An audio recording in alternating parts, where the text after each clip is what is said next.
మా బావ దగ్గర ఒక ప్రింటింగ్ ప్రెస్ ఉండేది. దానికి కొంత పెట్టుబడి పెట్టాను.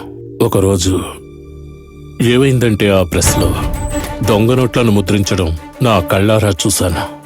నా బావ నా మాట వినకుండా రాత్రికి రాత్రి ట్రైన్ కింద పడి ఆత్మహత్య చేసుకున్నాడు.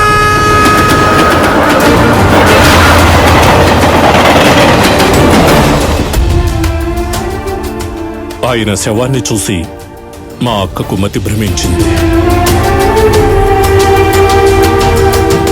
ఈ రోజు వరకు ఆమెలో మార్పు రాలేదు. నేను పోలీసులకు ఇచ్చిన ఇన్ఫర్మేషన్ ద్వారా మా అక్కయ్య జీవితమే నాశనమయ్యింది. అనవసరంగా నేను మీకు పాత కథలన్నీ గుర్తు చేసినట్టున్నాను. లేదు లాయర్ గారు,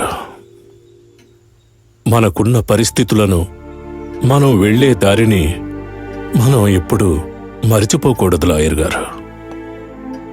ఈ అపనిందలు నాకు సహజమే. దానికి ప్రాయశ్చిత్తం చేసుకుంటూ ఆ బాధ అనుభవిస్తున్నాను.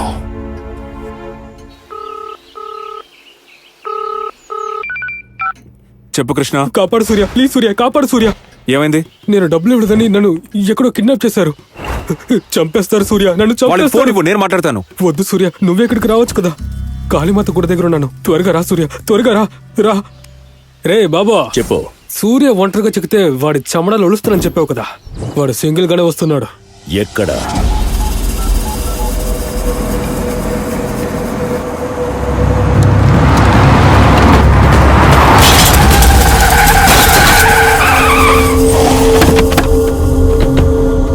రే బాబు, మా ఇంట్లో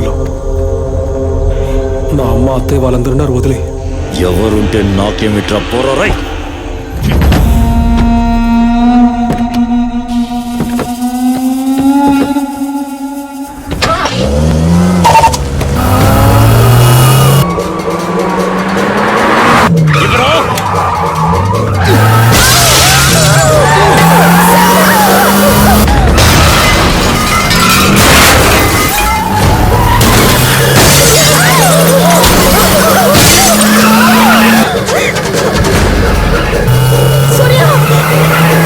వద్దు బాబు, వదలండి.